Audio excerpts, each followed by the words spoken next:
ஒரு சின்ன பையன் என்னை தேடிட்டு ஓடி வந்தான். ஒரு கதை சொல்லுங்கன்னா, சொந்தமாக எதுவும் தெரியாதே என்ன, உங்களுக்கு சொந்தமாக எதுவும் தெரியாதுன்னு எனக்கும் தெரியும் அப்படின்னா. இந்த பையன் அடிக்கடி என்கிட்ட வந்து கதை கேட்குறவன், அதனால் என்னோட ரகசியம்லாம் அவனுக்கு அத்துப்படி. அதனால தான் அவ்வளவு தெளிவாக அடித்து விட்றான். சரி, இப்போ என்ன செய்யலாம்னு, பழைய கதை ஏதாவது ஒன்று சொல்லுங்களேன்னா. உனக்கு கிருஷ்ணதேவராயரை தெரியுமான்னு. அவர்கிட்ட நேரில் பழக்கம் இல்லை, ஆனால் அவரை பற்றி புஸ்தகத்தில் படிச்சிருக்கேன்னா. சரி, இவன்கிட்ட மேற்கொண்டு பேச்சு கொடுத்தா நம்மளை ஒரு மாதிரி ஆக்கி விடுவான் அப்படிங்கிறத யூகம் பண்ணிட்டு அவனை உட்கார வச்சு கடைசி வரைக்கும் குறுக்க பேசக்கூடாது அப்படின்னு ஒரு கண்டிஷனையும் போட்டுட்டு அந்த கதையை சொன்னேன். ஒரு சமயம் கிருஷ்ணதேவராயர் சமஸ்தானத்துக்கு ஒரு பெரிய வித்வான் வந்து சேர்ந்தாராம். என்னோட போட்டி போடுறதுக்கு இந்த ஊரில் யாராவது இருக்கீங்களா அப்படின்னு சவால் விட்டாராம். அந்த ஊரில் இருந்த பெரிய பெரிய வித்வான்லாம் இது ஏதுனா வம்பா போச்சுன்னு நினைக்க ஆரம்பிச்சிட்டாங்க. யாரும் அந்த ஆளோட போட்டி போடுறதுக்கு தயாராக இல்லை. எல்லாரும் நடுங்கிக்கிட்டு இருக்கிறாங்க. அந்த நேரத்தில் ஒருத்தன் மட்டும் தைரியமாக முன்னுக்கு வந்தான். அது யாருன்னா தெனாலிராமன். அந்த சமஸ்தானத்தில் விகட கவி அவன். என்ன அனுப்புங்க போட்டிக்கு, நான் ஜெயிச்சு காட்டுறேன்னா.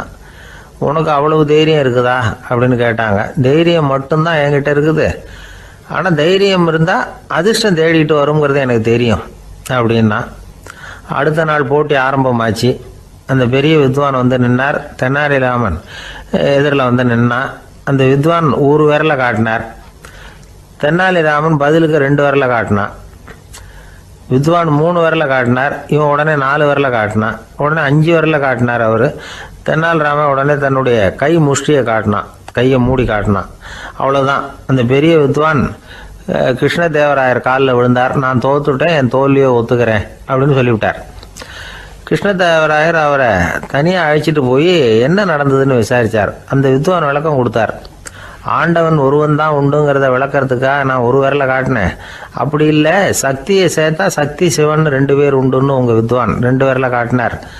மூர்த்திகள் 3 பேருங்கிறதுக்காக நான் 3 விரலை காட்டினேன். வேதங்கள் 4ன்னு சொல்லி ஒரு 4 விரலை காட்டினார்.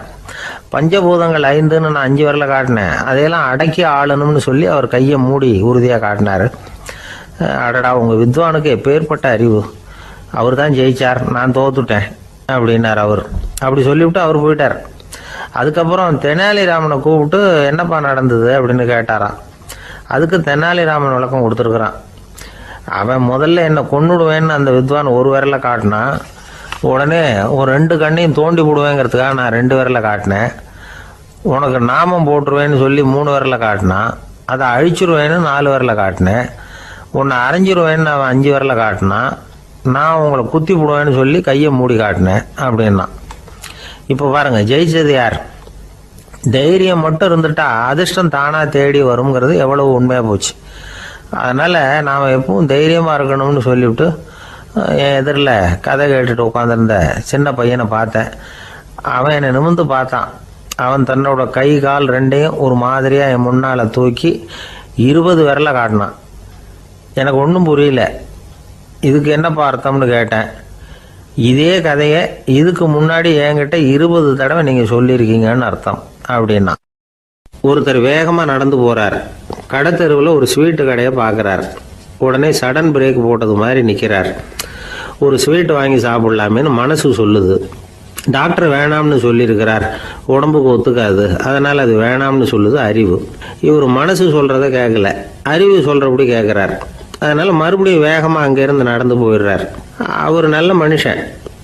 மனுஷனுக்கு அறிவும் இருக்குது, உணர்ச்சியும் இருக்குது. எதுக்கு எடுத்தாலும் உணர்ச்சி வசப்பட்டுக்கிட்டு இருக்கக்கூடாது, அறிவு வசத்தில் நாம் இருக்கணும். அப்போ தான் நாம் நல்லபடியாக வாழ முடியும். இல்லைன்னா அவஸ்தை தான். மகாபாரதத்தில் சந்தனுன்னு சொல்லி ஒரு அரசன் வர்றான். அவன் ஒரு சமயம் அறிவு வசப்படாமல் உணர்ச்சி வசப்படுறான். அதாவது ஒரு நாள் கங்கை கரையில் ஒரு அழகான பொண்ணை பார்க்குறான். இவனுடைய மனசு அவகிட்ட போயிடுது.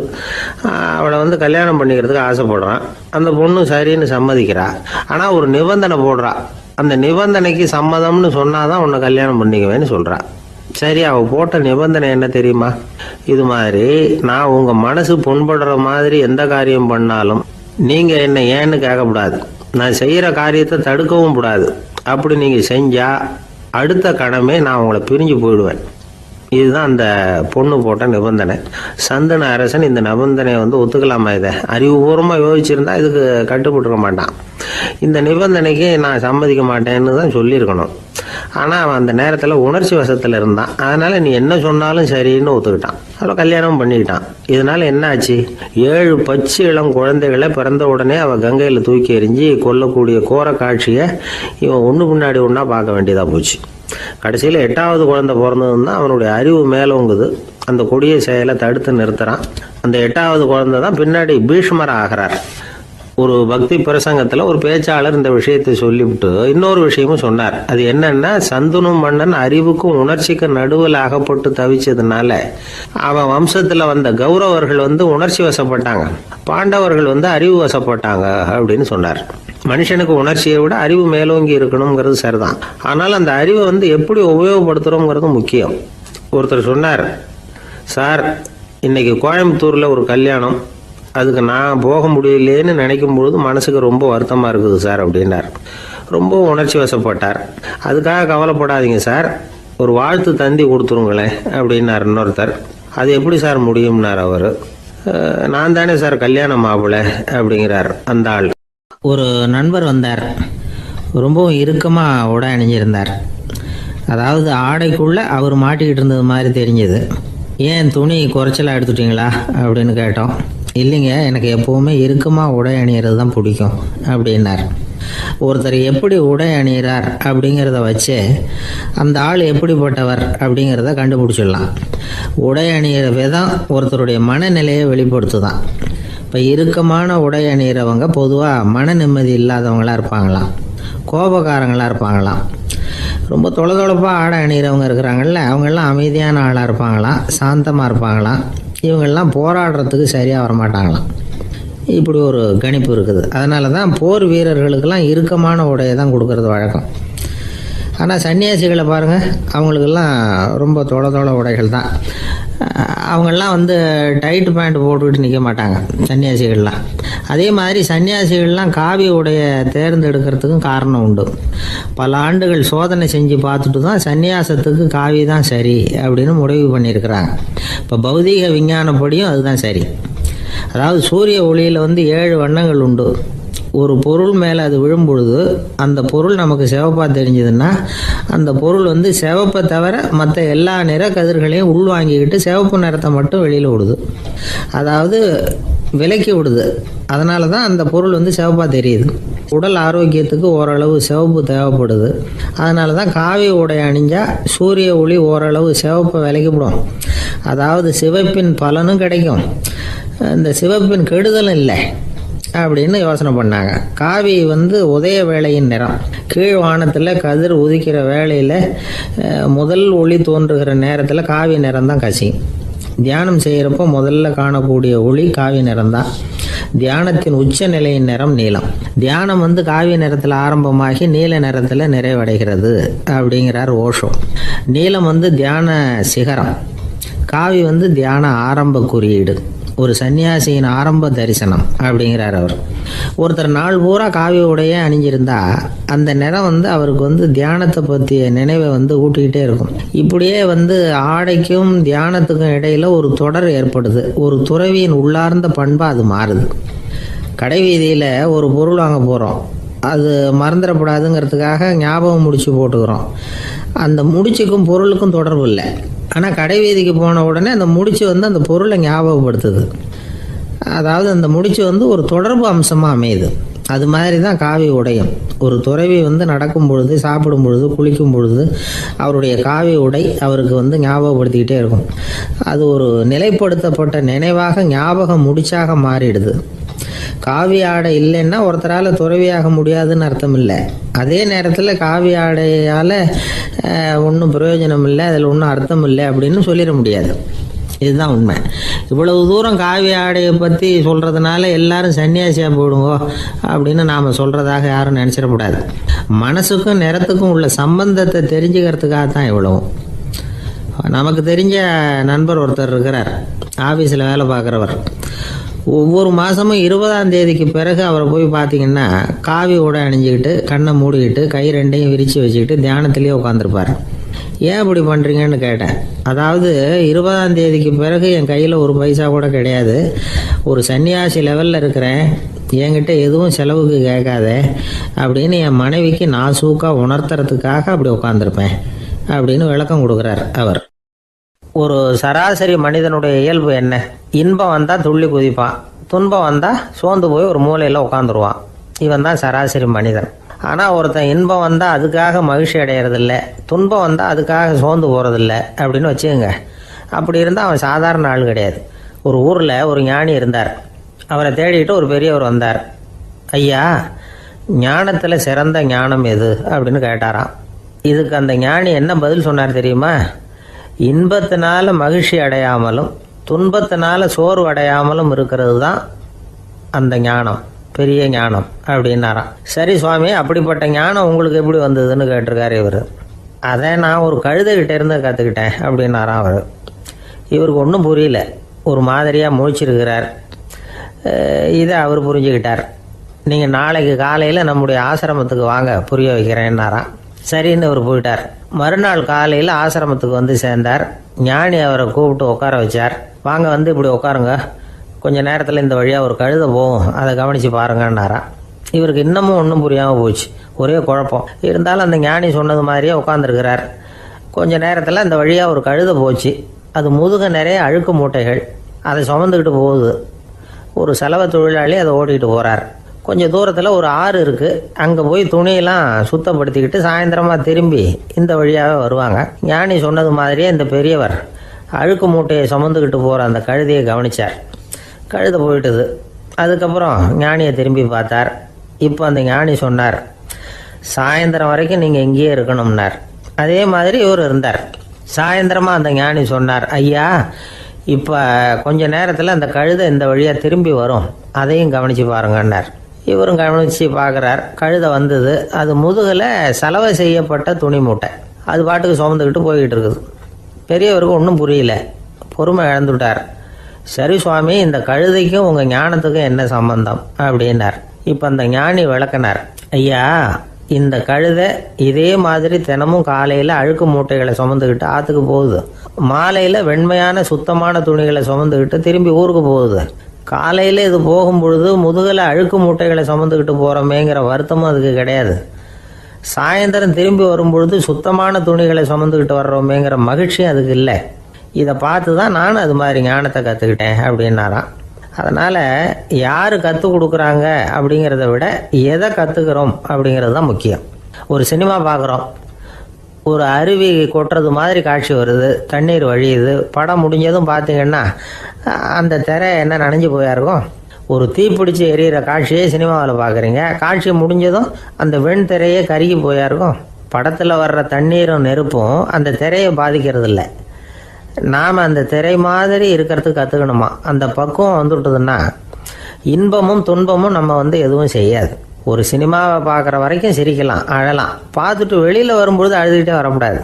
ஒருத்தர் வந்தார், அப்படி படம் முடிஞ்சு வெளியில் வரும்பொழுது அருவி மாதிரி கண்ணீர் சிந்திக்கிட்டே வரார்.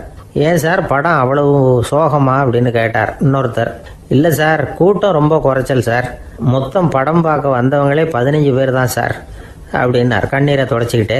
அதுக்கு நீங்கள் ஏன் சார் அழறீங்கன்னு கேட்டார் அவர். இந்த படத்தோட தயாரிப்பாளரே நான் தான் சார் அப்படின்னாரா இவர். ஒரு நீதிமன்றம், அங்கே ஒரு கொலை வழக்கு சம்பந்தமாக விசாரணை நடந்துக்கிட்டு இருக்குது. அந்த வழக்கறிஞர் ரொம்ப தீவிரமாக வாதாடிக்கிட்டு இருக்கிறார். தன்னுடைய கட்சிக்காரர் நிரபராதிங்கிறது அவருக்கு நல்லா தெரியும். அதனால தான் அவர் சார்பாக வாதாடுறதுக்கே ஒத்துக்கிட்டார். அப்படி அவர் மும்முரமாக வாதாடிக்கிட்டு இருக்கிற சமயத்தில் அவசரமாக தந்தி ஒன்று வந்து சேர்ந்தது. அதை வாங்கி படித்து பார்த்தார். அதுக்கப்புறம் அதை மடித்து தன்னுடைய கோட்டு பையில் வச்சுக்கிட்டு தொடர்ந்து வாதாட ஆரம்பிச்சிட்டார். பேசி முடித்தார். அதுக்கப்புறம் அங்கே கோர்ட்டில் இருந்த சக வக்கீல்கள் அவர்கிட்ட வந்தாங்க. தந்தி ஒன்று வந்தது, என்ன விஷயம் அப்படின்னு விசாரித்தாங்களாம். அப்போ அவர் சொல்லியிருக்கிறார், ஊரில் சிகிச்சைக்காக போயிருந்த என்னுடைய மனைவி இறந்து போனதாக தந்தி வந்திருக்குது அப்படின்னாராம். மற்ற வக்கீல்களுக்கு அதிர்ச்சி. என்னங்க இது, மனைவி இறந்ததை விட கேஸு முக்கியமாக உங்களுக்கு அப்படின்னு கேட்டிருக்கிறாங்க. இறந்து போன என் மனைவி மறுபடியும் திரும்பி வர போகிறதில்ல, ஆனால் என்னுடைய கட்சிக்காரர் ஒரு கொலை வழக்கில் மாட்டிக்கிட்டார், அவரும் நிரபராதி, அவர் உசுரை நான் காப்பாற்ற வேணாமா, இதுதான் என்னுடைய கடமை அப்படின்னாராம். இப்படி இவர் சொன்னதும் எல்லாரும் அப்படியே திகைச்சு போய் நின்றுட்டாங்களாம். சரி, கடமைக்கு முக்கியத்துவம் கொடுத்த அந்த வழக்கறிஞர் யார் தெரியுமா? அவர் தான் இரும்பு மனிதர் சர்தார் வல்லபாய் பட்டேல். குஜராத் மாநிலத்தில் 1875 அக்டோபர் 31 அன்றைக்கு ஜாவேரி பாய் அப்படிங்கிறவருக்கு 4வது பிள்ளையா அவர் பிறந்தாராம். இந்த ஜாவேரி பாய் யார் தெரியுமா? ஜான்சி ராணி லட்சுமி பாய் போர் படையில் ஒரு வீரராக பணிபுரிஞ்சவர். இளம் வயசில் வல்லபாய் பட்டேல் ரொம்ப சிரமப்பட்டு படிச்சிருக்கார். விடாமுயற்சி வெற்றியை கொடுத்தது. கல்லூரியிலையும் காலடி வச்சார். அதுக்கப்புறம் வக்கீல் பட்டத்தையும் வாங்கினார். பிரிட்டிஷ் ஆட்சி நடந்துக்கிட்டு இருந்த சமயம் குஜராத்தை சேர்ந்த பர்டோலி தாலுக்காவில் விவசாயிகள் மேலே அரசாங்கம் திடீர்னு நில வரியை வசதி விட்டு தான். ஏழை விவசாயிகள் ரொம்ப கஷ்டப்பட்டுருக்காங்க. அரசாங்கம் வரி செலுத்தாத விவசாயிகளின் நிலங்களை எல்லாம் ஜப்தி செஞ்சுதான். அரசாங்கத்தை எதிர்க்கிறவங்களையெல்லாம் கைது பண்ணி சிறையில் அடைச்சிட்டாங்களாம். சில பேர் வீடு வாசல் ஆடு மாட்டையெல்லாம் விற்று கூட வரி கட்ட வேண்டிய நிலைமைக்கு ஆளாயிட்டாங்க. வழக்கறிஞர் வல்லபாய் பட்டேல் நில வரியை உடனே ரத்து பண்ணணும் அப்படின்னு பம்பாய் கவர்னருக்கு ஒரு கடிதம் எழுதினார். எந்த பலனும் இல்லை. உடனே எல்லா விவசாயிகளையும் அணி திரட்டினார். அதுக்கு தானே தலைமை தாங்கினார். சத்தியாகிரகம் நடத்தினார். அந்த பகுதியில் எந்த வேலையும் நடக்கலை. வேறு வழி இல்லை. ஆட்சியாளர்கள் உடனே வரியை ரத்து பண்ணாங்க. சிறையில் இருந்தவங்களெல்லாம் வெளில விட்டாங்க. 1928 ஆகஸ்ட் 6 சர்க்காருக்கும் விவசாயிகளுக்கும் இடையில் ஒரு உடன்பாடு ஏற்பட்டது. அதுக்கப்புறம் தான் நிலைமை சரியாக போச்சான். வல்லபாய் பட்டேலின் பொது சேவையை பாராட்டின பொதுமக்கள் அவருக்கு சர்தார் அப்படிங்கிற பட்டத்தை கொடுத்தாங்களாம். சர்தார்னா தலைவர் அல்லது தளபதின்னு அர்த்தம். இரும்பு மனிதர்னு இவருக்கு பேர். இருந்தாலும் நகைச்சுவை உணர்வும் இவருக்கு நிறைய உண்டு. ஒரு தடவை ஒரு பத்திரிகை நிருபர் வந்திருக்கார்.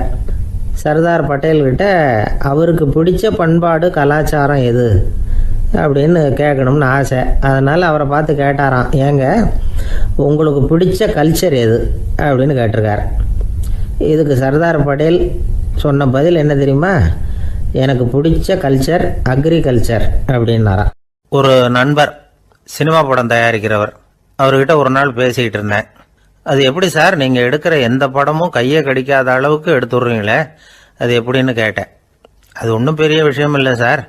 பெண்களுக்குன்னு சில உருக்கமான காட்சிகள், இளைஞர்களுக்குன்னு சில நடனங்கள், அடிதடி காட்சிகள், அப்புறம் வயசானவங்களுக்குன்னு சில ஆன்மீக காட்சிகள், சின்ன பிள்ளைங்களுக்கு சிரிப்பு, இப்படி எல்லாமும் சேர்த்து நான் படம் எடுக்கிறேன். மசாலா படம்னு பேர். இது ரொம்ப பெருசாக இல்லைன்னாலும் ஓரளவுக்கு சுமாராக ஓடிடும், கையை கடிக்காது அப்படின்னார். இது ஒரு உத்தி. சில பத்திரிகை ஆசிரியர்களும் இந்த உத்தியை கையாளுறது உண்டு. இந்த உத்திக்கு பார்னம் உத்தி அப்படின்னு பேர். பார்னம் எஃபெக்ட் அப்படின்னு சொல்லுவாங்க. அதாவது ஃபீனியஸ் டி பார்னம் அப்படின்னு ஒருத்தர் அமெரிக்காவில் இருந்தாராம். அதாவது 19ஆம் நூற்றாண்டில் அமெரிக்காவில் கொடிகட்டி பறந்த ஒரு சர்க்கஸ் நிறுவனத்தின் அதிபர் அவர். இந்த உலகத்தில் ஒவ்வொரு நிமிஷமும் ஒரு ஏமாளி பறந்துக்கிட்டே இருக்கிறான் அப்படிங்கிறது அவருடைய சித்தாந்தம். ஒவ்வொருத்தரையும் திருப்திப்படுத்துகிற அளவுக்கு அம்சங்களை கொஞ்சம் கொஞ்சமாக கலந்து கேளிக்கை நிகழ்ச்சிகளை நடத்தினது தான் அவருடைய மகத்தான வெற்றிக்கு காரணம். அதனால் அந்த உத்தியை யார் கடைப்பிடிச்சாலும் சரி, அதுக்கு பார்னம் உத்தி அப்படின்னு பேர் வந்துட்டுது. ஜோசியம் சொல்கிறவங்களுக்கும் இந்த உத்தி தான் கை கொடுக்குது. ஒரு விஷயத்தை ஒருத்தருடைய கோள் நிலைகள் அல்லது கையெழுத்து நிரூபிக்கிறதாக அவர்கிட்ட சொன்னால் அதை அவர் நம்பிவிடுவார். ஆனால் அந்த விஷயம் நல்லதாக இருக்கணும், நேர்மையானதாக இருக்கணும், அதாவது பாசிட்டிவாக இருக்கணும். 8ஆம் இடத்துல குரு, 9ஆம் இடத்துல சனி, நீங்கள் ஒரு பெரிய மேதை தான் அப்படின்னு சொல்லுவாங்க. கேட்குறவங்களுக்கு அதை மறுக்கிறதுக்கு மனசு வராது. அப்படி சொல்லும் பொழுது கூடவே என்ன கொஞ்சம் முன்கோபம் அதிகமாக இருக்கும், இருந்தாலும் அது உடனே மறைஞ்சிரும் அப்படின்னு சில அற்ப விஷயங்களையும் சொன்னாலும் அதையும் சரிதான்னு சொல்லி ஒத்துக்குவாங்க. ஆளுமையை எடை போடுகிற ஒரு நிறுவப்பட்ட உத்தியின் மூலமாக தன்னுடைய குணாதிசயங்கள் கண்டுபிடிக்கப்பட்டதாக அவர் நம்புறது தான் இதுக்கு காரணம். இந்த மாதம் பணத்தட்டுப்பாடு கொஞ்சம் இருக்கும், உடம்புல ஏதாவது கொஞ்சம் அசௌகரியம் இருக்கும், வீட்டுக்குள்ளே லேசாக மனஸ்தாபம் வரலாம். இது மாதிரி பொதுப்படையாக சிலதை சொன்னாலே போதும், மக்களை நம்ப வச்சுடலாம். இதெல்லாம் நமக்கு மட்டும்தான் ஏற்படுது அப்படின்னு சொல்லி அவங்க நினைக்கிறது தான் காரணம். இதுதான் பார்னம் உத்திங்கிறது. மனிதர்கள் பாராட்டுக்களை விரும்புகிறதும் விமர்சனங்களை வெறுக்கிறதும் பார்னம் உத்தியின் அடுத்த கூறு. அதனால் ஒருத்தருக்கு ஜோசியம் சொன்னாலும் சரி, அவருடைய ஆளுமையை மதிப்பிடுறதாக இருந்தாலும் சரி, அவரை புகழற மாதிரி இருந்தாலும் சரி, அப்படி இருந்தால் தான் அது சரியாக இருக்கும். சாதகமான விஷயங்களை அதிகமாகவும் பாதகமான விஷயங்களை நாசூக்காகவும் சொன்னால் மக்கள் அதை நம்பிடுவாங்க. ஒருத்தரை கருமின்னு சொன்னால் ஏற்றுக்க மாட்டார். அதையே கொஞ்சம் மாற்றி நீங்கள் கொஞ்சம் சிக்கனமான ஆசாமி அப்படின்னு சொன்னால் நீங்கள் சொல்கிறது சரிதான் சார் அப்படிம்பார். நீங்கள் பெரிய செலவாளி தான், இருந்தாலும் நல்ல விஷயங்களுக்கு தான் செலவழிப்பீங்க அப்படின்னு சொல்லணும். இப்படி இந்த வாரணம் உத்தியை கடைபிடிச்சி இன்னைக்கு வெற்றிகரமாக காலம் தள்ளுறவங்க நிறைய பேர் இருக்கிறாங்க. இந்த உலகத்தில் ஒவ்வொரு நிமிஷமும் ஒரு ஏமாளி பறந்துக்கிட்டே இருக்கிறான் அப்படிங்கிறது தான் ஃபீனியஸ் பார்னம் அவர்களுடைய நம்பிக்கை. அதை விட அடுத்தவங்களை ஏமாளியாக நினைக்கிற மனுஷர்கள் தான் இன்னைக்கு உலகத்தில் ரொம்ப அதிகம். ஒருத்தர் தன்னுடைய மேல் அதிகாரிகிட்ட போய், ஐயா ஒரு நாள் லீவு வேணும், என் தங்கச்சிக்கு கல்யாணம் அப்படின்னார். அவர் பார்த்தார், ஒரு 10 நிமிஷம் வெளியில் இருங்கன்னார். 10 நிமிஷம் கழித்து கூப்பிட்டார், இதை பாருங்க நீங்கள் சொல்கிறது பொய், இப்போ உங்கள் தங்கச்சிக்கு ஃபோன் பண்ணேன், அவங்க தனக்கு 2 வருஷத்துக்கு முன்னாடியே கல்யாணம் ஆகிட்டதாக சொல்கிறாங்க அப்படின்னார். உடனே இவர் சொன்னார், சார் இப்போ நீங்கள் சொல்கிறதும் பொய்யா தான் இருக்கணும், ஏன்னா நிஜமாக எனக்கு ஒரு தங்கச்சியே கிடையாது அப்படின்னார். சில பேர் ஆளை பார்த்தா 60 வயசு மாதிரி தோணும், உண்மையான வயசு என்னன்னு பார்த்தா 40 அல்லது 45ம்பாங்க. சில பேரை பார்க்கறதுக்கு 45 மாதிரி தெரியும், உண்மையிலேயே 65 தாண்டி இருப்பாங்க. ஒரு மனிதனுக்கு 2 வகையான வயது உண்டுங்கிறார் ஓஷோ. அதாவது உடம்புக்குன்னு ஒரு வயசு, மனசுக்குன்னு ஒரு வயசு. முதல் உலக மகாயுத்தம் நடந்தது இல்லையா, அது முடிஞ்சதுக்கு அப்புறம் முதல் தடவையா மனிதனின் மூளை வளர்ச்சியை பற்றி மனநல வைத்தியர்கள் ஒரு கணக்கெடுப்பு சோதனை நடத்தினாங்களாம். அது வரைக்கும் மனிதனுக்கு 2 வகையான வயது உண்டுன்னு யாரும் சிந்திச்சதே இல்லையா. அந்த உலக மகாயுத்தம் முடிஞ்சதுக்கு அப்புறம் மனிதனுடைய சராசரி மனதின் வயதை கணக்கிட்டு பார்க்கும் பொழுது அவங்களுக்கெல்லாம் ரொம்ப அதிர்ச்சியாக இருந்துதான். ஏன்னா அது ரொம்ப பின்தங்கிய நிலையில் இருந்திருக்கு, வளர்ச்சி அடையாத நிலையில் இருந்திருக்கு. அவங்க கண்டுபிடிச்ச பிரகாரம் அப்போ மனசோட சராசரி வயசு என்ன தெரியுமா, 14. அப்படின்னா பார்த்துங்க, உடல் ரீதியாக ஒருத்தரோட வயசு 70 கூட இருக்கலாம், ஆனால் மனசோட வயசு 14 தான். இதுக்கு நேர்மாறாக அமைஞ்சு போச்சுன்னு வச்சேங்க. அதாவது ஒருத்தருக்கு உண்மையிலேயே 14 வயசு, அதாவது உடலோட வயசு 14, அவரோட மனசின் வயசு 70ன்னு வச்சுக்கோங்க. இப்படி அமைஞ்சு விட்டதுன்னா அவர் சீக்கிரம் ஞானத்தன்மை அடைஞ்சிருவார் அப்படின்னு அர்த்தம். இப்போ நமக்கெல்லாம் உடம்போட வயசு மனசோட வயசு ரெண்டும் ஒன்றா இருந்துட்டா அதுவே போதும், அதுவே பெரிய விஷயம். இப்போ எமர்சன் கிட்ட போய் ஒருத்தர் கேட்டாராம், உங்கள் வயசு என்ன அப்படின்னு. அவர் உடனே பதில் சொல்லியிருக்கார், 360 வருஷம் அப்படின்னாராம். கேட்டவர் குழம்பி போயிட்டார். அவர் என்ன சொல்கிறாரு, 360 வயசா, என்ன நம்ம காதில் தான் சரியாக விழலையா? எமர்சன் எப்பவும் உண்மையை பேசுகிற ஒரு சிறந்த அறிவாளி, அவர் இப்படிலாம் பொய் சொல்ல மாட்டாரே அப்படின்னு ஒரு யோசனை பண்ணிக்கிட்டே அவர் மறுபடியும் அவர் கிட்ட போனாராம். ஐயா நீங்கள் சொன்னது சரியாக என் காதில் விழலை, அதனால் மறுபடியும் கேட்குறேன், உங்கள் வயசு என்ன அப்படின்னாராம். எமர்சன் மறுபடியும் சொல்லியிருக்கிறார் 360 வருஷம்னு.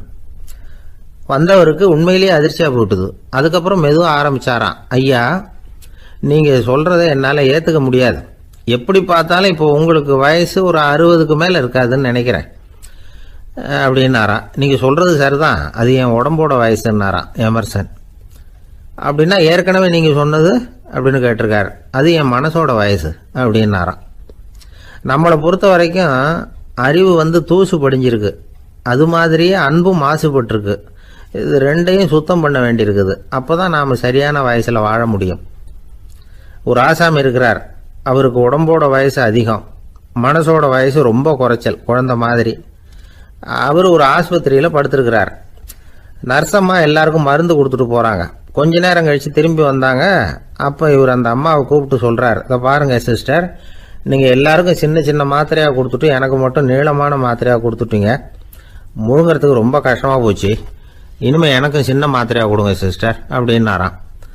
அந்த அம்மா உடனே அதிர்ச்சியாகி தலையில் அடிச்சுக்கிட்டாங்களாம். நான் கஷ்டப்பட்டு மாத்திரையை முழுங்கினத்துக்கு நீங்கள் ஏமா தலையில் தட்டிக்கிறீங்க அப்படின்னு கேட்டிருக்காரு இவர். இதுக்கு அவங்க சொல்லியிருக்கிறாங்க, நான் உங்களுக்கு கொடுத்துட்டு போனது மாத்திரை இல்லைங்க, அது தெர்மாமீட்டர் அப்படின்னாங்களாம்.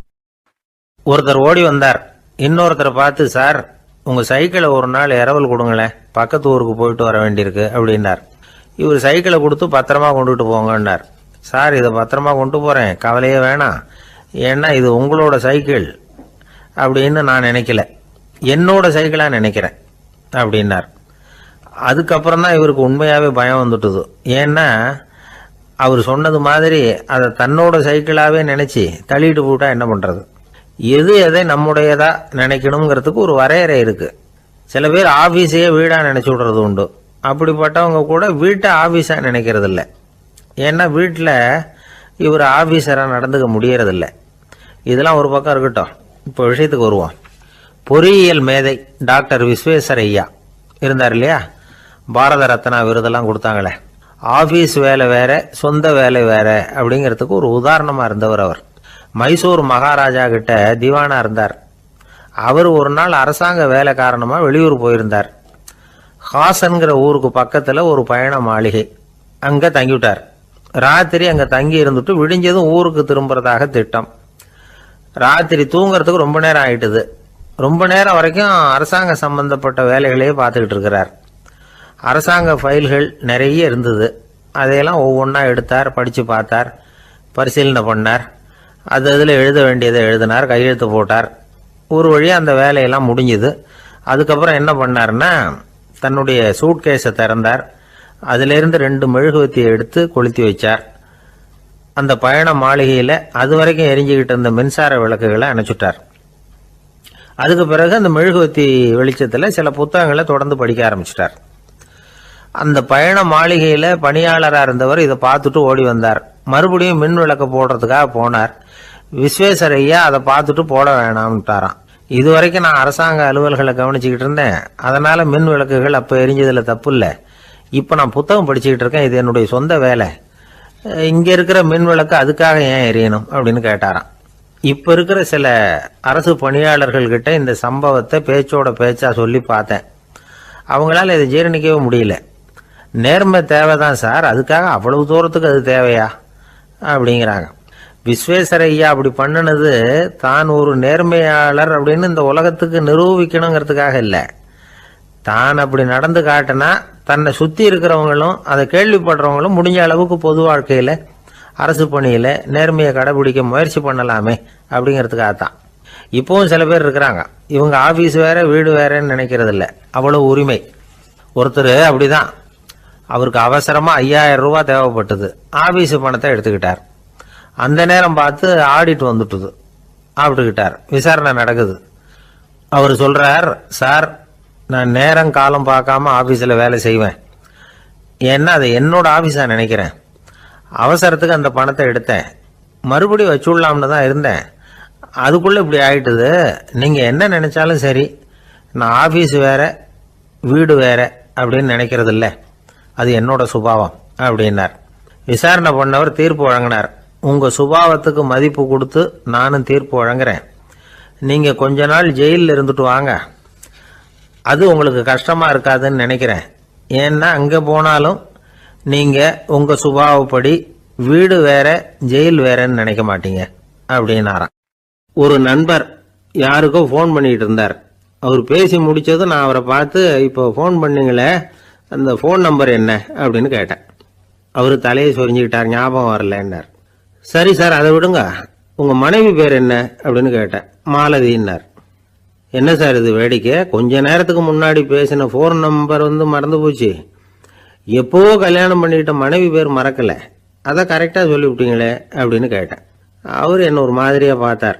அவர் அப்படி என்னை பார்த்ததில் ஒன்றும் தப்பு இல்லை, ஏன்னா நாம் எல்லாருமே அப்படித்தானே.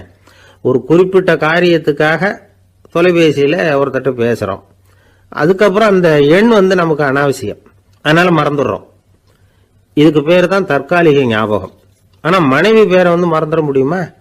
முடியாது. அது அவசியமான ஒன்று. அடிக்கடி அந்த பேரை உபயோகப்படுத்துகிறோம், அதனாலேயும் அது முக்கியங்கிறதுனாலேயும் அதை மறக்கிறது இல்லை. இதுக்கு பேர் நிரந்தர ஞாபகம்.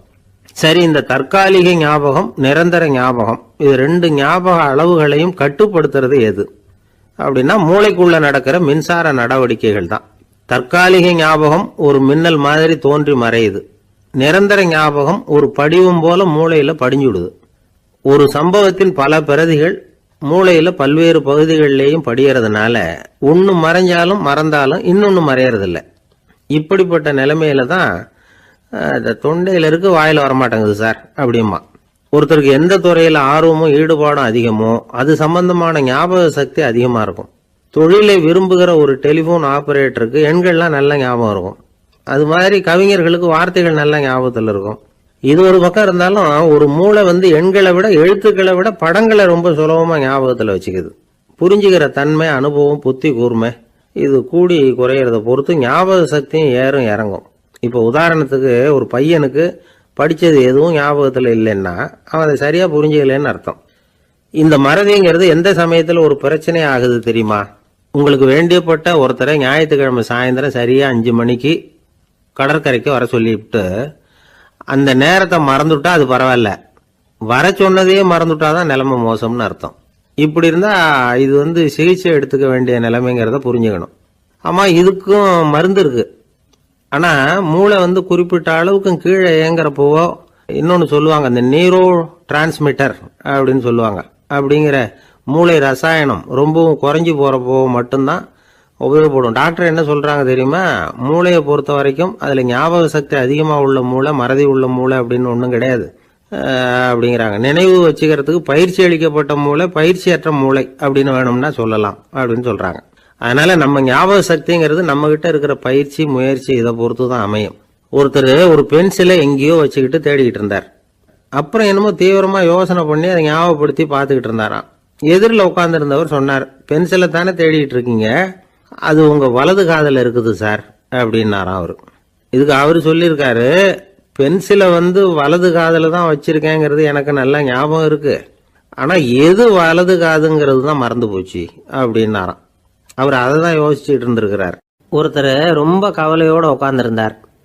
எதை பற்றி சார் கவலைப்படுறீங்கன்னு கேட்டோம். எதிர்காலத்தை பற்றி கவலைப்படுறேன்னார். ஏன்னு கேட்டோம். என்ன பண்ணுறதுன்னே தெரியல சார், எதிர்காலம் ஒரே இருட்டாக இருக்குது, பாதையே புரியலன்னார். இன்னைக்கு நம்ம இளைஞர்கள் பல பேருக்கு எதிர்காலம் இருட்டாக தான் தெரியுது. அவங்கெல்லாம் இந்த கதையை கொஞ்சம் கேட்கணும். ஒரு மலை அடிவாரத்தில் ஒரு சின்ன கிராமம். அந்த மலை ரொம்ப உயரமானது. அடர்த்தியாக செடி கொடிகள் மரங்கள் அதில் மண்டி கிடக்குது. பகல் வேளையில் இருட்டாக தான் இருக்கும், அவ்வளோ அடர்த்தி. அந்த மலை உச்சியில் ஒரு கோவில். நாள் ராத்திரியே புறப்பட்டாதான் காலையில் அந்த கோவிலுக்கு போய் சேர முடியும். கிராமத்து இளைஞன் ஒருத்தன் அந்த மலை உச்சிக்கு போக வேண்டியிருந்தது. கையில் ஒரு விளக்கை எடுத்துக்கிட்டு நாள் ராத்திரியே புறப்பட்டான். புறப்பட்டு போனவன் கிராமத்து எல்லையிலேயே நின்றுட்டான். ஏன் தெரியுமா? அவன் கையில் இருந்த விளக்கோட வெளிச்சம் 10 அடி தூரத்துக்கு தான் தெரியுது. அது வரைக்கும் தான் பாதை தெளிவாக இருக்குது. அதுக்கு அப்பால எல்லாம் ஒரே இருட்டாக இருக்குது, பாதை புரியல. இவன் யோசனை பண்ணி பார்த்தான். மனசுக்குள்ள ஒரு சந்தேகம். 10 அடி தூரம் தானே வெளிச்சம் தெரியுது, அப்படின்னா நாம் 10 அடி தூரம் தானே போக முடியும். அதுக்கு அந்தாண்ட ஒரே இருட்டாக இருக்குது, அதில் எப்படி நாம் நடந்து போகிறது? நாம் ரொம்ப தூரம் நடந்து போய் ஆகணுமே. அப்படிப்பட்ட நினப்பெல்லாம் அவனுக்கு வந்துட்டுது. இதுதான் அவன் மனசில் ஏற்பட்ட தயக்கம். இப்படி யோசிச்சுக்கிட்டே அந்த இளம் ஆசாமி புறப்பட்ட இடத்துலயே நின்றுக்கிட்டு இருக்கிறான். அந்த சமயத்தில் ஒரு வயசான பெரியவர் அந்த பக்கமாக வந்தார். அவர் கையில் இதை விட சின்னதாக ஒரு விளக்கு வச்சிருந்தார். அது எப்படின்னா அது ஒரு 5 அடி தூரத்துக்கு தான் வெளிச்சம் காட்டுது. அவ்வளவு சின்ன விளக்கு. அவரும் மலை உச்சிக்கு போகிறதுக்காக தான் வந்துகிட்டு இருக்கிறார். அவரை பார்த்து இவன் கேட்டான், என்ன பெரியவரே, இவ்வளவு சின்ன விளக்க வச்சுக்கிட்டு அவ்வளவு தூரத்துக்கு எப்படி மலையேற போறீங்க அப்படின்னு கேட்டான். நீ ஏன் இப்படி தயங்கிட்டே நிற்கிறேன்னு கேட்டார் பெரியவர்.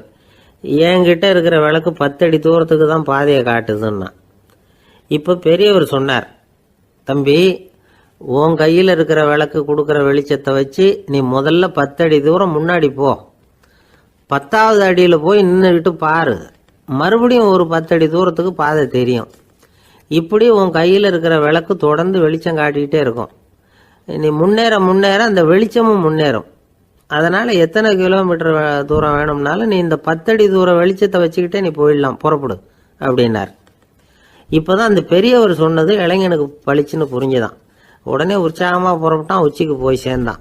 இந்த கதையிலேருந்து நாம் புரிஞ்சிக்க வேண்டியது என்ன தெரியுமா? நீண்ட கால திட்டம் ஒன்று போடும் பொழுது நமக்கு முன்னாடி இருக்கிறத மறந்துட்டு மனசை போட்டு குழப்பிக்க கூடாது.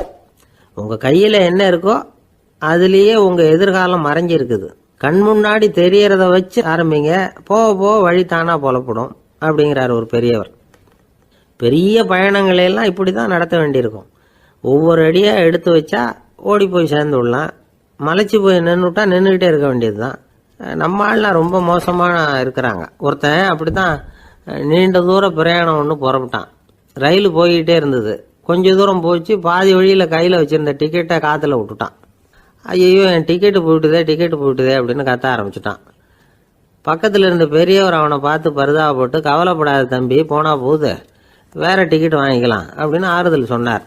அதுக்கு அவன் சொல்கிறான், சார் நான் அதுக்காக அழலை, அந்த டிக்கெட்டு கிடைச்சா தானே நான் எந்த ஊருக்கு போகணுங்கிறது எனக்கு தெரியும் அப்படிங்கிறான். ஒரு அம்மா, அவங்களுக்கு 35 வயசு இருக்கும். குடும்பத்தில் எந்த கஷ்டமும் இல்லை. இருந்தாலும் காரணம் இல்லாமல் பிள்ளைங்க பேரில் கோவப்படுறது, எரிஞ்சு விடுறது அவங்க வழக்கம். பிள்ளைங்க அழும். உடனே அவங்க மனசும் சங்கடப்படும். இன்னொரு அம்மா, நல்ல வேலையில் இருக்கிறவங்க, வாரத்துக்கு ஒரு தடவையாவது தலைவலி வந்துடும். இவங்களுக்கெல்லாம் உடம்புல எந்த கோளாறும் இல்லை, மனசு மட்டும் சரியாக இருக்காது. தூக்க மாத்திரை கையில் வச்சுருப்பாங்க. 30-35 வயசுடைய பெண்களுக்கு சர்வசாதாரணமாக காணப்படுகிற மனக்கோளாறு இது. இதுக்கு பேர் மனவாட்டம், டிப்ரெஷன், மனமடிவு அப்படின்னு சொல்லலாம். இந்த நோய்க்கு அறிகுறி என்ன தெரியுமா? மனசில் வருத்தமான உணர்வு இருக்கும். அடிக்கடி அழலாம் போல தோணும். முன்னால எல்லாம் எந்தெந்த செயலில் ஆர்வம் இருந்ததோ அதெல்லாம் குறைஞ்சிரும், அல்லது சுத்தமாகவே ஆர்வம் இல்லாமல் போயிடும். சில பெண்கள் இளம் வயசில் பக்கத்தில் இருக்கிறவங்க கிட்ட கலகலப்பாக பேசுவாங்க, வீட்டை அலங்கரிக்கிறதுல ஆர்வம் இருக்கும். இப்போ அதுலையெல்லாம் ஆர்வம் இல்லாமல் போயிடும். எந்த வேலை செஞ்சாலும் சீக்கிரம் களைப்பு அடைஞ்சுடுறது மாதிரி ஆகிடும். நமக்கு யாருமே உதவியாக இல்லை, நம்ம எல்லாரும் கை விட்டுட்டாங்க போல இருக்குதே அப்படிங்கிற உணர்வுலாம் உண்டாகும். தன்னைத்தானே குறை சொல்லிக்குவாங்க. நாம் தப்பு பண்ணிவிட்டோம் போல இருக்குதே அப்படின்னு தோணும்.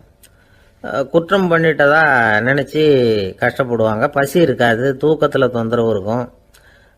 அடிக்கடி செத்து போடலாங்கிற உணர்வு வரும். தற்கொலை பண்ணிக்கலாங்கிற எண்ணம் உண்டாகும். சில பேர் தற்கொலை முயற்சியில் கூட ஈடுபடுவாங்க. சில பேருக்கு பலவிதமான உடல் வலிகள் இருக்கும், பலவீனம் இருக்கும், சீக்கிரமாக களைப்படைஞ்சு போடுவாங்க. இதெல்லாம் மனவாட்ட நோய்க்கான தன்மைகள். இந்த மனவாட்டம், அதாவது டிப்ரெஷனை 2 வகையாக பிரிக்கலாமா. ஒன்று தானாக உண்டாக்கிக்கிறது, இன்னொன்று எதிர் விளைவை உண்டு பண்ணுகிற அல்லது நரம்பு சம்பந்தப்பட்ட டிப்ரெஷன்.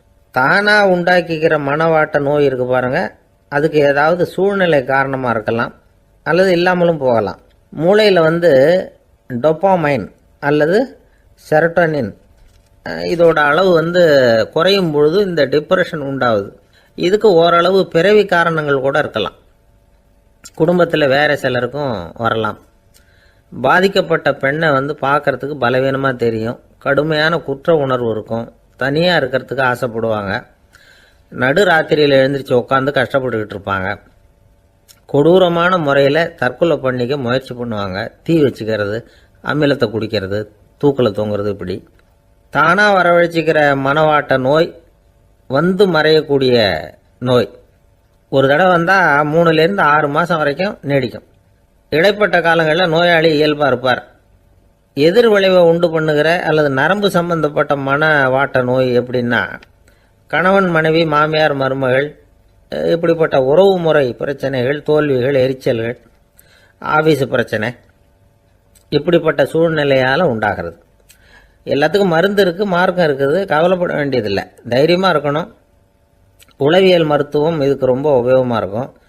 சில பெண்களை பாருங்கள், அவங்க எதுக்கும் அலட்டிக்கிறது இல்லை. ஒரு அம்மா அப்படி தான் தன்னுடைய கணவனை அழைச்சிக்கிட்டு ஒரு மனநோய் மருத்துவர்கிட்ட வந்தாங்க. டாக்டர், எங்கள் வீட்டுக்காரர் திடீர்னு ஒரு மாதிரி ஆயிட்டார், வித்தியாசமாக நடந்துகிறார். எப்படின்னா, இவர் தன்னையே ஒரு ஒட்டடை பூச்சியாக நினச்சிக்கிட்டு இருக்கிறார். அப்படி நினச்சிக்கிட்டு தன்னுடைய தலையாலேயே வீட்டில் உள்ள ஒட்டடையெல்லாம் தொடச்சிக்கிட்டு இருக்கிறார் அப்படின்னாங்க. எவ்வளவு நாளாக அப்படி இருக்குதுன்னு கேட்டார் டாக்டர். 1 வாரமாக அப்படி இருக்குது அப்படின்னாங்க அந்த அம்மா. அப்படின்னா முன்னாடியே ஏன் அழைச்சிட்டு வரல அப்படின்னு கேட்டார் டாக்டர். வீடு பூரா சுத்தமாகட்டுமேனு பார்த்துக்கிட்டு இருந்தேன் டாக்டர் அப்படின்னாங்களாம் அந்த அம்மா. ஒரு ஊரில் ஒரு ஞானி இருக்கிறார், ரொம்ப பெரிய ஞானி, ரொம்ப வயசாயிட்டுது. கடைசி காலத்தில் அவர்கிட்ட சில பேர் வந்தாங்க. உங்கள் குரு யார் அப்படின்னு கேட்டாங்க. அவர் நிமிர்ந்து பார்த்தார். எனக்கு ஆயிரக்கணக்கான குருமார்கள் உண்டு, அவங்க பேரெல்லாம் சொல்லணும்னா இந்த காலம் பத்தாது, ஆனால் முக்கியமான ஒரு 3 பேரை பற்றி மட்டும் உங்களுக்கு சொல்கிறேன் அப்படின்னாராம். அப்புறம் சொன்னார், அந்த 3 பேரில் ஒருத்தன் ஒரு திருடன். ஒரு சமயம் ஒரு பாலைவனம் வழியாக நான் போய்கிட்டு இருந்தேன். அப்போது வழி தவறி போய் ஒரு கிராமத்துக்கு போயிட்டேன். அது இருட்டு நேரம், நடு ராத்திரி, ஊரே உறங்கி போச்சு. அந்த நேரத்தில் ஒரு ஆள் மட்டும் ஒரு வீட்டு சுவத்தில் ஏதோ பண்ணி உள்ளே நுழையிறதுக்கு முயற்சி பண்ணிகிட்டு இருக்கிறான். அவங்கிட்ட போய் நான் இன்னைக்கு இங்கே எங்கே தங்க முடியும் அப்படின்னு கேட்டேன். அதுக்கு அவன், இந்த ராத்திரி வேளையில் அது ரொம்ப சிரமம், ஒரு திருடனோட உங்களால் தங்க முடியும்னா நீங்கள் என்னோட தங்கலாம் அப்படின்னா. நான் அவங்க கூட 1 மாதம் தங்கியிருந்தேன். ஒவ்வொரு நாள் ராத்திரியும் இப்போ நான் என்னுடைய வேலைக்கு போகிறேன், நீங்கள் ஓய்வு எடுத்துக்கோங்க அப்படின்னு சொல்லிவிட்டு போவான். அவன் திரும்பி வந்த உடனே உனக்கு ஏதாவது கிடைச்சிதான்னு நான் கேட்பேன். அதுக்கு அவன், இன்னைக்கு ராத்திரி ஒன்றும் இல்லை, நாளைக்கு மறுபடியும் முயற்சி பண்ணுவேன் அப்படின்பா.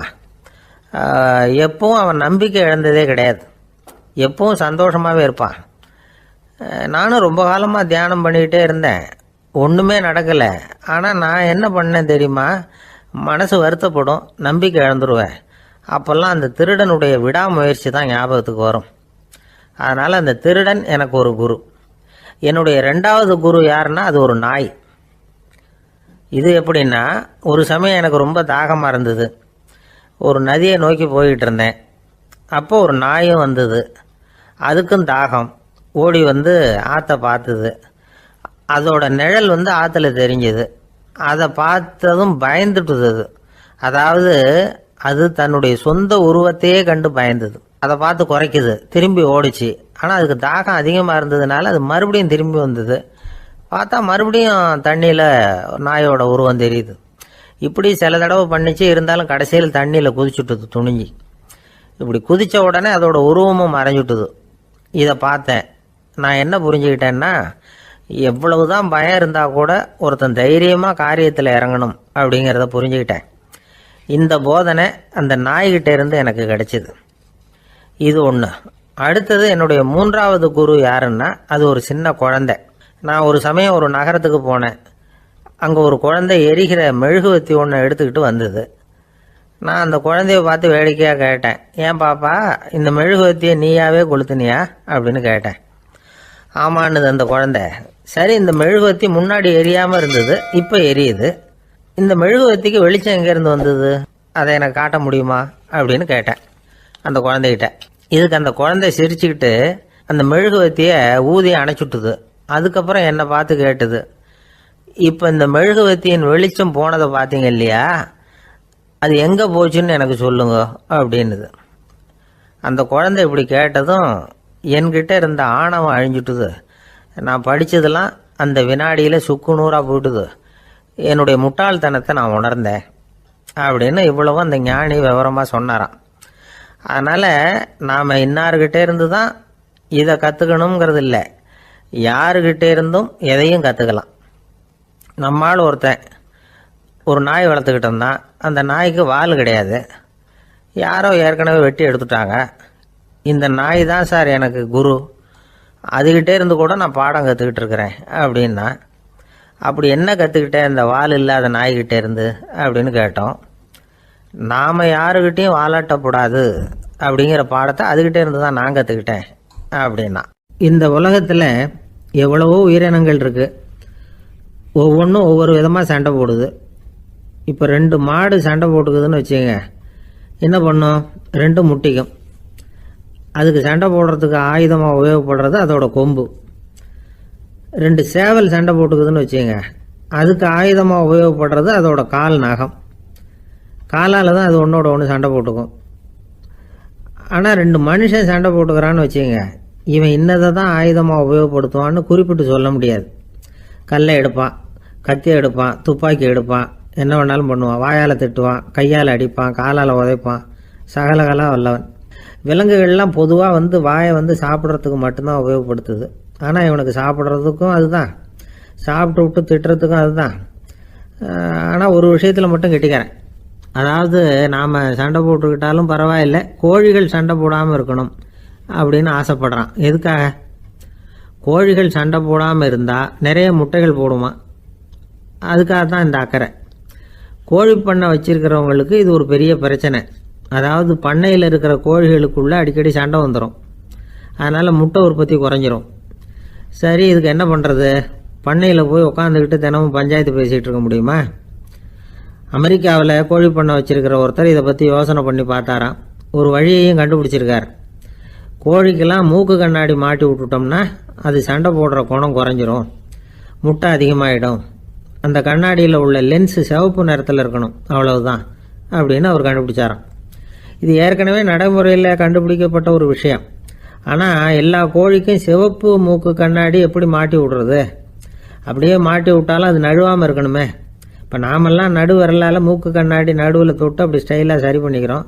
அது மாதிரி கோழி எப்படி சரி பண்ணிக்கும்? இதுதான் பிரச்சனை. இதுக்கு அவர் என்ன வழி கண்டுபிடிச்சாருன்னா, கோழிக்கெல்லாம் மூக்கு கண்ணாடிக்கு பதிலாக விழியொட்டு வில்லைகள், கான்டாக்ட் லென்ஸ், அதை பொருத்தி விட்டா என்ன அப்படின்னு யோசனை பண்ணார். அதே மாதிரி பண்ணார். அதே மாதிரி செஞ்சு பார்த்தார், வெற்றி. அதுக்கப்புறம் கோழியெல்லாம் சண்டை போட்டுக்கலையாம், சமாதான பிரியர்கள் ஆகிட்டு தான். கோழிகளுக்கு இயல்பாகவே சண்டை போடுற குணம் உண்டு. ஆனால் அதோட கண்ணுக்கு பார்க்குற பொருள்லாம் ரோஜா நிறத்துலையோ அல்லது இன்னும் சொல்ல போனால் அழுத்தமான சிவப்பு நிறத்துலையோ தெரிஞ்சதுன்னா சண்டை போடுற குணம் குறைஞ்சிருதான். அந்த சமயத்தில் அது அதிகமாகவும் முட்டையிட ஆரம்பிச்சுடுதான். அதே நேரத்தில் இறை எடுக்கிறத கூட குறைச்சிக்குதான். இது ஏன் இப்படி பண்ணுதுங்கிறது விஞ்ஞானிகளுக்கு இன்னமும் புரியலையா. எப்படியோ அமெரிக்க கோழிகள்லாம் கான்டாக்ட் லென்ஸ் பொருத்திக்க ஆரம்பித்தாச்சு. கோழி கழுத்தை பிடிச்சிக்கிட்டு ஒரு சில வினாடிகளில் அதை பொருத்தி விட்றாங்களாம். கோழியோட ஆயுள் பூரா அது அப்படியே இருக்குமா. பண்ணையில் முட்டை உற்பத்தி குறைஞ்சா இது மாதிரி விஞ்ஞானபூர்வமாக பரிகாரம் தேடுறது தான் நல்லது. நமக்கு வேண்டியப்பட்ட ஒருத்தர், அவர் ஒரு கோழி பண்ணை வச்சுருந்தார். அந்த பண்ணையில் பாதி கோழி திடீர்னு செத்து போச்சு. உடனே ஒரு கால்நடை மருத்துவர்கிட்ட போக வேண்டியது தானே. அங்கே போகல. உள்ளூரில் மந்திரம் பண்ணிகிட்டு இருந்த ஒரு சாமியார்கிட்ட போனார். அவர் காலில் விழுந்தார். சாமி, என் பண்ணையில் பாதி கோழி செத்து போட்டுதுன்னார். சாமியார் யோசனை பண்ணார். சரி, பண்ணையில் வாசப்படி கிழக்கு பக்கமாக வச்சுருக்கியா மேற்கு பக்கமாக வச்சுருக்கியான்னு கேட்டார். கிழக்கு பக்கமாக இருக்குன்னார் அவர். அதுதான் தப்பு, மேற்கு பக்கமாக அதை மாற்று, சரியாக போடும்னாராம். அதே போல் இவர் போய் மாற்றிவிட்டார். அப்பவும் பாதி செத்து போச்சு. மறுபடியும் சொன்னார், சாமி மறுபடியும் பாதி கோழி செத்து போட்டுதேன்னார். சரி, கூரை எப்படி போட்டிருக்க? ஓடு போட்டிருக்கியா இல்லை கீத்து போட்டிருக்கியான்னார். ஓடு போட்டிருக்கேன்னாராம் அவர். அதுதான் தப்பு, கீத்து போட்டுரும், சரியாக போடும்னாராம். சரின்னு போய் அதையும் மாற்றி பார்த்தார். மறுபடியும் போயிட்டுது, கோழி செத்து போச்சு. வந்தார். மறுபடியும் பாதி செத்து போச்சு சாமின்னு வந்தார். இவரும் யோசனையை மாற்றி மாற்றி சொல்லிகிட்டே இருக்கிறார். இப்படி அவரும் மாற்றி மாற்றி பார்த்தார். 6வது தடவையாக அவரை தேடிட்டு வந்தார். அந்த சமயத்தில் இவர் ரொம்ப தீவிரமாக யோசனை பண்ணி பார்த்துட்டு, அது சரிப்பா, நீயும் என்கிட்ட சளைக்காமல் வந்துக்கிட்டு இருக்கிற, நானும் யோசனை சொல்லிகிட்டு இருக்கேன். இப்போவும் உங்ககிட்ட சொல்கிறதுக்கு என்கிட்ட யோசனை நிறையா இருக்குது. ஆனால் சோதிக்கிறதுக்கு உங்ககிட்ட கோழி இல்லையே, என்ன பண்ணுறது அப்படின்னாராம் இவர். ஒரு ஊரில் ஒரு பெரிய ஞானி இருந்தார். அவர் படுக்கையில் இருந்தார். இன்னும் கொஞ்ச நேரம்தான் அவர் இந்த உலகத்தில் இருக்க போகிறார். அவரை சுற்றி ஏகப்பட்ட கூட்டம். ஏற்கனவே அவருடைய உபதேசங்களை கேட்டவங்க பல பேர் அவரை சுற்றி நிற்கிறாங்க. அந்த ஞானி மெதுவாக கண்ணை திறந்து பார்க்குறார். எல்லாரும் அவருடைய கடைசி வார்த்தையை கேட்கறதுக்காக அவளோட காத்துக்கிட்டு இருக்கிறாங்க. அந்த ஞானி மெதுவாக பேச ஆரம்பித்தார். நான் என்னுடைய வாழ்நாள் பூராவும் உங்களுக்கு நிறைய போதனைகள் சொல்லிக்கிட்டு இருக்கிறேன். பேரானந்தம், மகிழ்ச்சி, தியானத்தன்மை, இதை பற்றியெல்லாம் சொல்லியிருக்கிறேன். இப்போ நான் வேற ஒரு கரைக்கு போய்கிட்டு இருக்கிறேன். நான் இனிமேல் இந்த கரையில் இருக்க மாட்டேன். நீங்கள் நான் சொன்னதையெல்லாம் கேட்டீங்க, ஆனால் எதையும் நீங்கள் நடைமுறைப்படுத்தி பார்க்கல. எல்லாம் கேட்டதோடு சரி, அதோட விட்டுவிட்டீங்க. அப்புறம் அதை தள்ளி போட்டுக்கிட்டே வந்துட்டீங்க.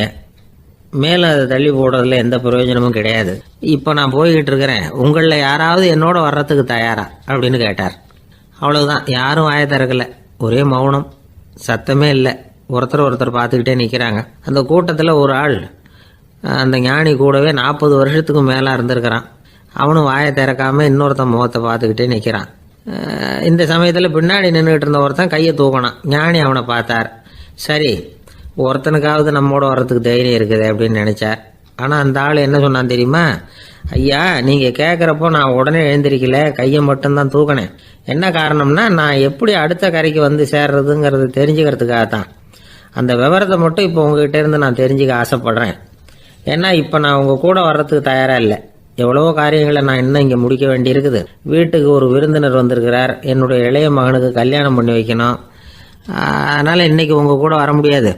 அது மட்டும் இல்லை, இப்போ உங்கள் கூட அடுத்த கரைக்கு வந்தால் திரும்பி வர முடியாதுன்னு வேறு சொல்கிறீங்க. அதனால் இப்போ நான் வரல. இன்னொரு நாள் நிச்சயமாக நான் வர்றேங்க, உங்களை சந்திக்கிறேன். அதனால் இப்போ நீங்கள் இன்னொரு தடவை எங்களுக்கு விளக்கமாக சொல்லணும். ஏற்கனவே பல தடவை சொல்லியிருக்கிறீங்க. தயவு பண்ணி இப்போ ஒரு தடவை சொன்னீங்கன்னா சௌகரியமாக இருக்கும். அந்த அடுத்த கரையை அடையிறது எப்படி, இப்போ ஒரு தடவை அதை விளக்கமாக சொல்லிட்டீங்கன்னா நல்லா ஞாபகப்படுத்திக்குவேன். அது சரியான சமயம் வர்றப்போ இது எனக்கு உதவியாக இருக்கும் அப்படின்னு நானும். ஆனால் உண்மை என்ன தெரியுமா, அந்த சரியான சமயம் வரவே இல்லை அப்படிங்கிறது தான் உண்மை. இப்படி அந்த கதை முடியும். இந்த கதை அந்த ஒரு ஆளுக்கு மட்டும் இல்லை, கிட்டத்தட்ட எல்லாருக்குமே அது பொருந்தும் அப்படிங்கிறாங்க விவரம் தெரிஞ்சவங்க. எல்லாருமே அந்த சரியான தருணத்துக்காக தான் காத்துக்கிட்டு இருக்கிறாங்களாம். அதுக்காக ஜோசியம் பார்க்குறாங்க, கைரேகை பார்க்குறாங்க, நாளைக்கு என்ன நடக்குங்கிற ஆவலில் எல்லாரும் காத்துக்கிட்டு இருக்கிறாங்க. ஆனால் அந்த ஒரு நாள் ஒருபோதும் வரப்போகிறதில்ல.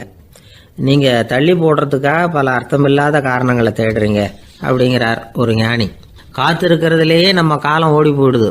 ஏன்னா இன்னைக்கு நாம் சிந்திக்கிறது நாளைக்கு நாம் சிந்திக்கிறது இல்லை. ஒவ்வொரு நாளும் ஒவ்வொரு மாதிரி போயிடுது. நாளைக்கு மறுநாளை பற்றியே சிந்திக்கிறோம். இப்படியே அது பாட்டுக்கு போயிடும். கரையை தொட்டு பார்க்குறது எப்போ, இதுதான் கேள்வி. நமக்கு வேண்டியப்பட்ட ஒருத்தர் ஒரு ரயில்வே பிளாட்ஃபாரத்தில் நின்றுட்டு இருக்கிறார். அங்கே இருக்கிறவங்க கிட்ட கேட்குறாராம், விசாரிக்கிறார், ஏங்க கிழக்க போகிற ரயில் போயிட்டுதுங்களான்னாராம். போயிட்டுதுன்னு இருக்கிறாங்க. கொஞ்ச நேரம் கழிச்சு ஏங்க மேற்க போகிற ரயில் போயிட்டுதுங்களான்னு கேட்டிருக்காரு. போயிட்டுதுங்களான் இருக்காங்க. அப்புறம் கொஞ்ச நேரம் கழிச்சு மறுபடியும் ஏங்க 10:30 மணி வண்டி போயிட்டுதான்னு கேட்டிருக்காரு. தொடர்ந்து காலையிலேருந்து சாயந்தரம் வரைக்கும் இப்படி ஒரே இடத்துல நின்றுட்டு கேட்டுக்கிட்டே இருக்கிறார். இதை பார்த்துக்கிட்டு இருந்த ஒருத்தர் அவர்கிட்ட ஏங்க நீங்கள் எங்கே போகணும் அப்படின்னு கேட்டாராம். இவர் மெதுவாக சொன்னாராம், இந்த ரயில்வே லைனை தாண்டி அந்த பக்கம் போகணும் அப்படின்னாராம். ஆஃபீஸில் வேலை பார்க்குற ஒருத்தர் வந்தார். பேசாமல் ஒரு 10 நாள் லீவு போட்டுடலாமா பார்க்குறேன் அப்படின்னார். ஏன்னு கேட்டோம். என்னுடைய மேலதிகாரி ஒரு முசுடு சார், அவர்கிட்ட வேலை பார்க்குறது ரொம்ப கஷ்டமாக இருக்குது அப்படின்னார். ஆஃபீஸில் வேலை பார்க்குறவங்கெல்லாம் ஒரு விஷயத்தை நல்லா ஞாபகத்தில் வச்சுக்கணும். மேலதிகாரிங்கிறவர் ஒரு பெரிய மகான் இல்லை, அவரும் ஒரு மானிட பிறவி தான். சராசரி மனுஷனுக்குள்ள பலம் பலவீனம் ரெண்டும் அவருக்கும் உண்டு. அதனால் அவரை கொஞ்சம் அனுசரித்து போகிறதுக்கு பழகிறது தான் நல்லது. மேலதிகாரிகளில் பல வகை உண்டு. அதில் முக்கியமாக 3 வகை. அதில் ஒரு வகை எப்படி தெரியுமா, உங்களை ஒரு வேலை செய்கிற மெஷினாக மட்டுமே நினைக்கக்கூடிய வகை. இவங்கெல்லாம் எப்படின்னா, எங்கேயாவது வெளியூர் போயிருந்தா கூட அங்கேருந்து ஃபோன் பண்ணுவாங்க, அந்த வேலை என்னாச்சு, இந்த வேலை என்னாச்சு அப்படின்னு. இவங்களுக்கெல்லாம் உங்கள் நலனை பற்றியோ உங்கள் குடும்பத்தை பற்றியோ அக்கறை இருக்காது. நீங்கள் சொல்கிற யோசனை எதுவும் இவங்ககிட்ட எடுபடாது. கொடுத்த வேலையை பாரு, நீ எனக்கு புத்தி சொல்ல வேணாம் அப்படிம்பாங்க.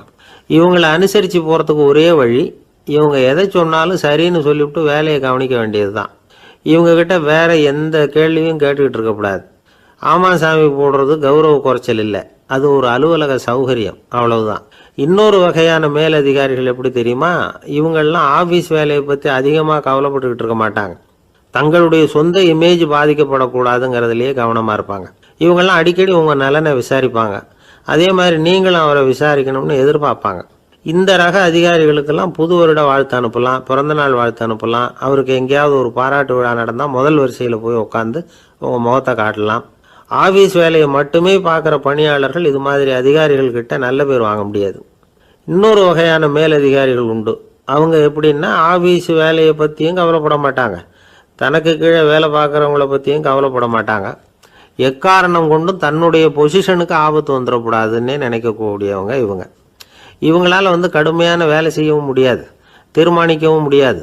எந்த முடிவையும் எடுக்காமல் அப்படியே தள்ளி போட்டுக்கிட்டே போடுவாங்க எல்லாத்தையும். இதனால் என்ன ஆகும்னா, இவருக்கு கீழே வேலை பார்க்குற உங்களுக்கு பொறுப்பு அதிகமாகிடும்.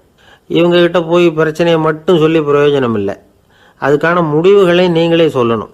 அப்போ தான் இது மாதிரி அதிகாரிகள்கிட்ட நல்ல பேர் வாங்கலாம். அட்லீஸ்ட் கெட்ட பேர் வாங்காமலாவது காலம் தள்ளலாம். ஆஃபீஸில் வேலை பார்க்குறவங்க முக்கியமாக சில விஷயங்களை ஞாபகத்தில் வச்சுக்கணும். ஆஃபீஸில் நடக்கிற நல்லது கெட்டது எதுவாக இருந்தாலும் உடனடியாக மேலதிகாரிகிட்ட தெரிவிக்கிறது நல்லது. 3வது மனிதர் மூலமாக அதை அவர் தெரிஞ்சுக்கிறது அவ்வளவு நல்லதில்லை. எந்த மேல் அதிகாரியுமே தான் இந்த சர்பாஸ் செய்யப்படுறத விரும்புறதில்லை. அதனால் அவருக்கு தெரியாமல் மேலிடத்துக்கு மணி எழுதி போடக்கூடாது. அப்படி எழுதி போடுறவங்க சில பேர் இருக்கிறாங்க. நீங்களும் உங்கள் மேலதிகாரியும் தொழில் ரீதியாக ஒரே படிப்பு படித்தவராக இருக்கலாம். அப்படி இருந்ததுன்னா அட்ஜஸ்ட் பண்ணி போகிறது கொஞ்சம் கஷ்டம்தான். இதை மனசில் வச்சுக்கிட்டு நடந்துக்கணும். உங்களுக்கும் அவருக்கும் அபிப்பிராய பேதமா, அது அவருக்கும் உங்களுக்கும் உள்ள தனிப்பட்ட பிரச்சனை, அதை விளம்பரப்படுத்திக்கிட்டு இருக்கக்கூடாது. அது அவருடைய கோபத்தை கிளறும். உங்கள் மேலதிகாரி உங்கள் கூட படித்தவராக இருக்கலாம், அதுக்காக அவரை எல்லாருக்கும் முன்னாடி அடைய கிச்சாமி எப்படா இருக்க அப்படின்லாம் கேட்டுக்கிட்டு இருக்கக்கூடாது. பொதுவாக யாரும் அதை விரும்புறதில்லை. இவ்வளவையும் உங்கள் மனசில் வச்சுக்கிட்டு கொஞ்சம் சாமர்த்தியமாக நடந்துக்கிட்டீங்கன்னா ஆஃபீஸ் உங்களுக்கு அவஸ்தையாக இருக்காது, ஆனந்தமாக இருக்கும். ஒரு மேலதிகாரி தன்கிட்ட வேலை பார்க்குற ஒருத்தரை பற்றி ரொம்ப பெருமையாக சொன்னாராம். எங்கள் ஆஃபீஸில் எவ்வளவோ பேர் வேலை பார்க்குறாங்க, எல்லாரும் தினமும் ஏதாவது பிரச்சனைகளை சொல்லிகிட்டு இருப்பாங்க.